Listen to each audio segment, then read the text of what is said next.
Hey everybody, I'm Jack Reed with Future Pastimes. I'm a board game designer working on Dune-themed games, among other things, and we are reading Dune. We're in Chapter 2 now, what I call Understanding the Harkonnens, and this is a really interesting chapter. It's all about the Baron, and it's all about the plot to destroy House Atreides, so it lays it all out here. We start with another excerpt from the Manual of Muad'Dib from Princess Irulan.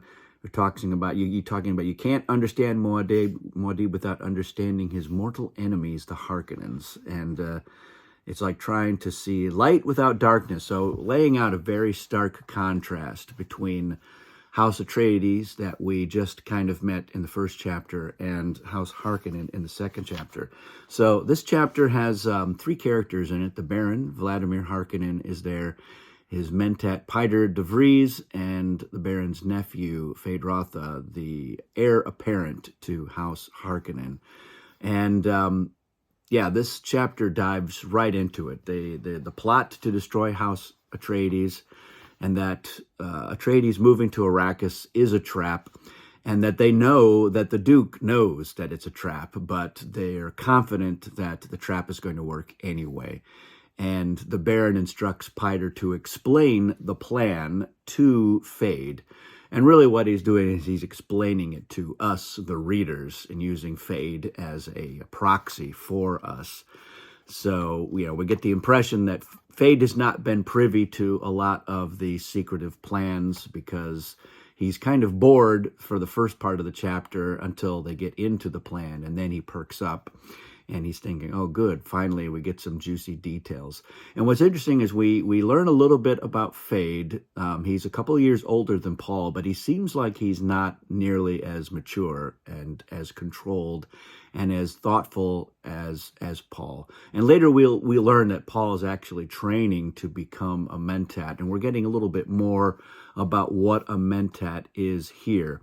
This is the second time in as many chapters that we learn that these mentats are assassins. They are masters of assassins, which is really interesting. So, and mixing in with the fact that mentats have basically replaced the idea of using computers to do calculations and deep thinking. So we're getting a lot more about mentats, and that's an interesting contrast for me with the mentats as they are depicted in the latest Dune movie. And I've done a video about that. I'll put the link in the description. I don't feel like they really leveraged what mentats are, and anybody who watches the movie and is not really well versed in the books is just going to think that mentats are accountants and nothing more. And so I was a little disappointed with that. But here in the book, we go, oh yeah, this is really interesting. I was always very fascinated with the mentats and that juxtaposition of I'm trying to do a lot of the work that we normally would have computers do, but also I'm an assassin. So I find that an interesting kind of combination of things. And it makes me wonder what Frank Herbert was really driving at, where he's like, yeah, the human computers are all assassins. That's their big area of expertise. So Feyd is, he's not quite at Paul's level, even though he's a little bit older. And as we get to know Feyd a little bit more, the contrast between him and Paul would become even more apparent. We do get a real good insight into who the Baron is, and he's really savoring this plan. But it's made clear that he couldn't really come up with this plan without Piter. He really is depending on Piter and his mentat abilities.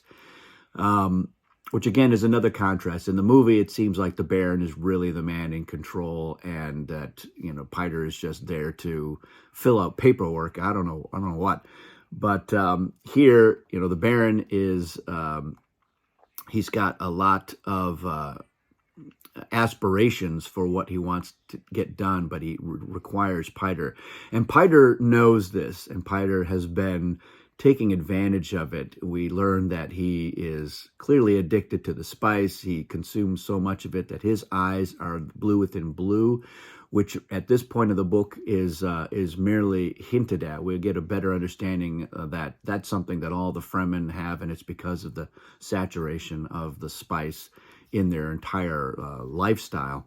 But Piter is taking advantage of his position, and the Baron is already like, I gotta kill this guy sooner or later, and maybe sooner.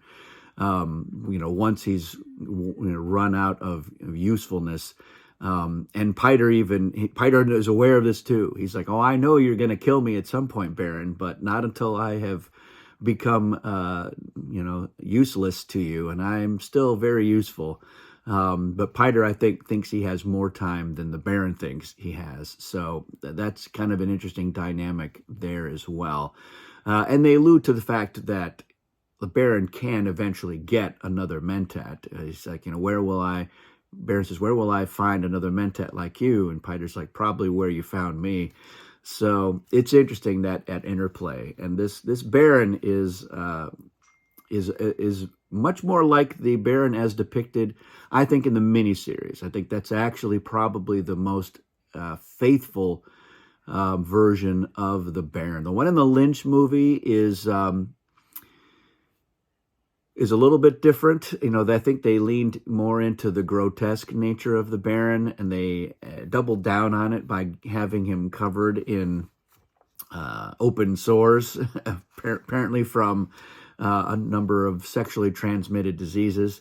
We get a hint at his homosexuality here, where he is preoccupied by how beautiful Paul Atreides is, and really savoring the pouty lips of Fade. And so it's not hammered, it doesn't beat you over the head with it, but clearly that this Baron has many quote-unquote perversions, and they're really, Frank is really, not quite cartoonishly, but painting him as he's a bad guy. He's bad through and through, top to bottom.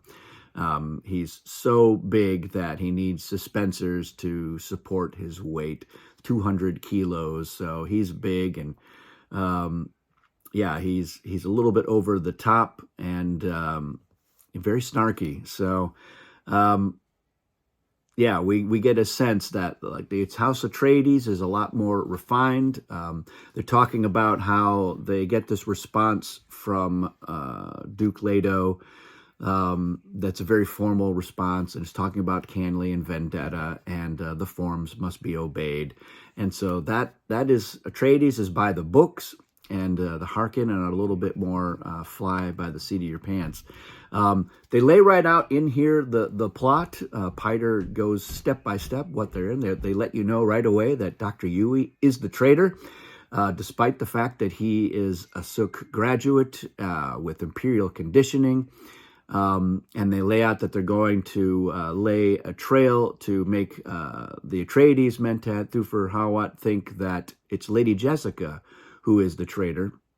And they're going, spoiler alert, they're going to have a little bit of success with that. So it's really interesting how they have a good understanding of how Mentats think, and how they can confuse the Mentats, approach to logic, and how they're able to foil that. So it's a really interesting chapter. And again, Frank Herbert, I think, does a good job of laying out a lot of the important stuff.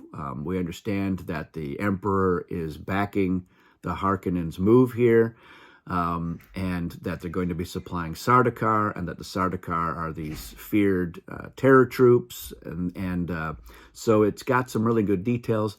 We also get our first hint about Chom, and that having a directorship in Chom is going to mean just ridiculous amounts of wealth. And, they don't explain what Chom is, but it's the sort of thing where you're like, all right, I don't know what Chom is, but clearly it's something that's going to lead to them having a lot of wealth. And so that's going to pop up.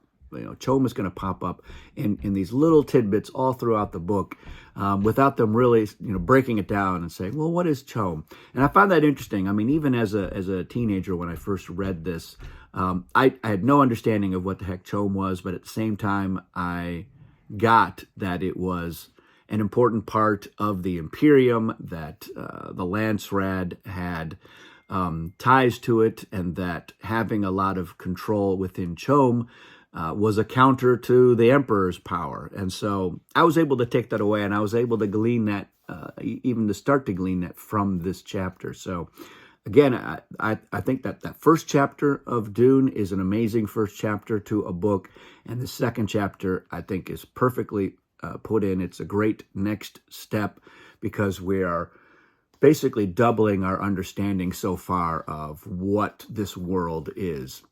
And understanding you've got these great houses and these noble leaders of them, but they couldn't be more different from each other. So you get you start to understand that this is probably what all the houses are like. They're all very distinctly different and unique in their approach and their power struggles, and just how we're starting to get the sense that the spice is at the heart of everything in here. So that's what's going on in chapter 2. Let me know what your thoughts are on this if you're reading along.